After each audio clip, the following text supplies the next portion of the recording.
Welcome back to Combat Mission, where we're going to look at inter-unit communication. To show this off, I've got a German Grenadier platoon out on the Eastern Front. The platoon HQ is the central cog in the machine here. HQ units aren't just administrative extras in Combat Mission, they are a key element in battlefield effectiveness, not least because they are communication hubs. This platoon has 4 subunits, 3 Grenadier squads and a Panzerschreck team. The first squad is relatively close to the HQ, about 50 meters away, and if we look in the bottom left of the UI, we can see what kind of contact it has with that HQ. In this case, close visual contact, that's the eye, and voice contact, the shouty face. In other words, the platoon HQ can exert its influence on first squad through hand signals and voice commands, or if you prefer, rude gestures and harsh language. Second squad is a bit further away at 100 meters. This is too far for voice contact, but they're still in range for close visual signals. Beyond 100 meters, we have third squad, with whom the platoon HQ is only in distant visual contact with, represented by the little figure. So we can see that units use different methods of communication at different ranges, up to 50 meters for voice, up to 100 meters for close visual, and beyond 100 meters for distant visual. Obviously, visual contact requires line of sight, and this can be restricted by terrain, weather, and time of day. For example, the platoon's Panzerschreck team is on the other side of the graveyard wall from the platoon HQ. They're only 10 meters away, so they're closer than first squad, but they don't have close visual contact because they can't see through the wall. They do, however, have voice contact because the platoon leader can always shout at them over physical obstacles. However, if we move them out of voice contact range, so beyond 50 meters, they drop out of contact entirely. They don't have any means of communicating with the HQ. There are 2 other main methods of communicating beyond voice and visual contact. The first of these is radio. The platoon HQ is equipped with a man-packed radio carried by a designated radio man, and they can use that to stay in contact with their immediate superior, the company HQ, which also has a radio. This allows them to communicate over long distances without line of sight, though they do have some caveats in Combat Mission.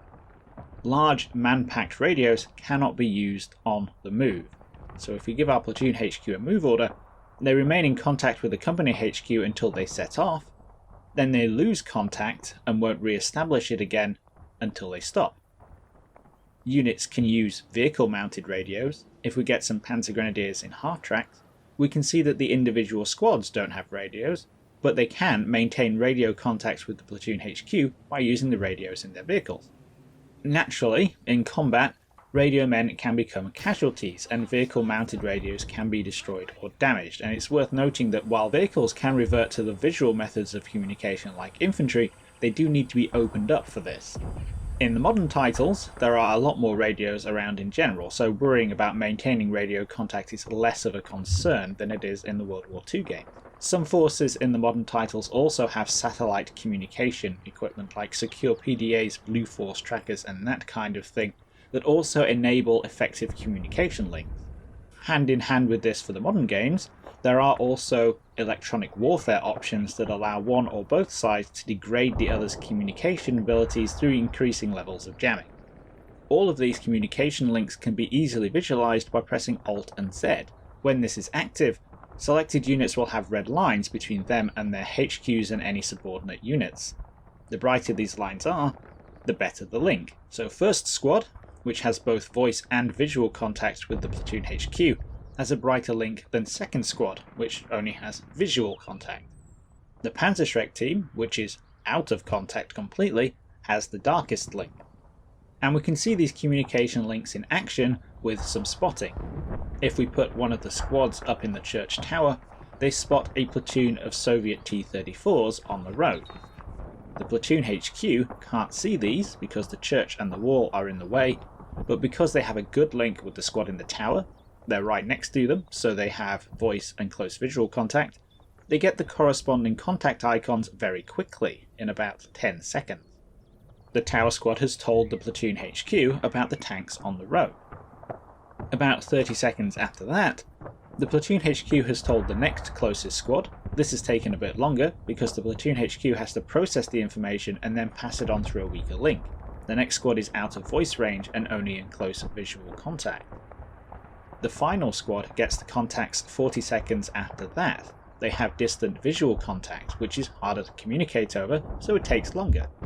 And the Panzerschreck team in the graveyard hasn't been told because they're out of contact. So we can see the contact information going from the squad that's made the spot, up the chain to the platoon HQ, and then being distributed back down to the other squads. This information distribution works its way through the entire formation via the communication links. The platoon HQ is in radio contact with its company HQ. When the company HQ gets the spots, it gets on the radio and passes them down the chain to the other platoon HQs under its command, and those platoon HQs in turn communicate that information to their squads. So after a few minutes, the squads in 2nd Platoon have contact icons for the T-34s.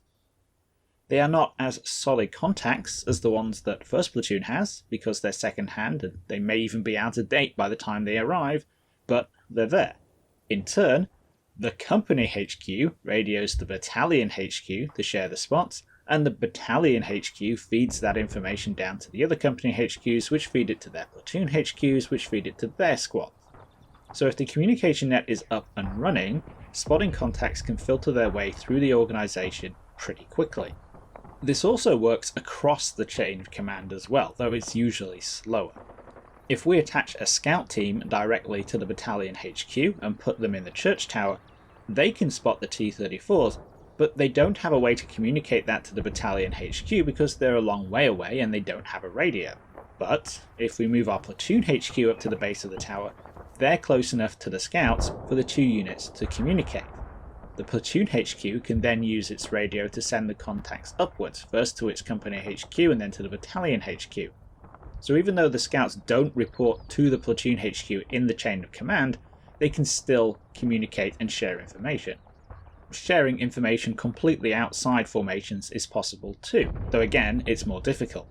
If our infantry battalion is cooperating with a heavy tank company, for example, we have two self-contained chains of command with limited inbuilt capacity to communicate. However, if we take our platoon leader who knows about the T-34s and run him over to a Tiger, we can see that the tank crew learns about the T-34s.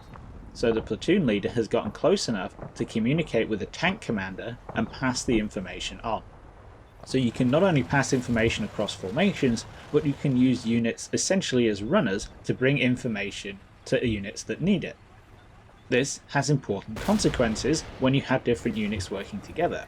Co-locating higher egg quarters teams or specialist units like drone operators for easy cross-formation communication results in a more effective information flow than if they're on opposite sides of the map.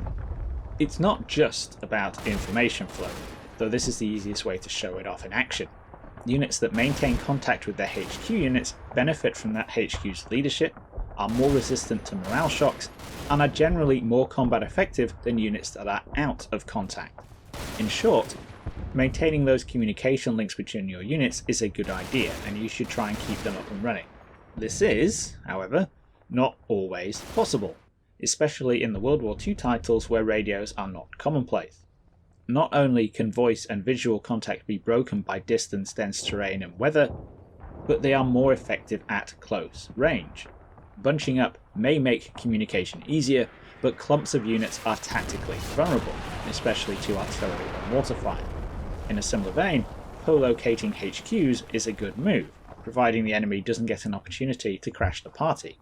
So in units without the widespread issue of radios, there is a tension between maintaining communication and maintaining tactically important dispersion. Naturally though, this applies to the enemy as well, so it's something to exploit as well as to guard against. Hope you all enjoyed this one and found it useful. Communication is a very important part of combat mission. I'll see you all in the next video.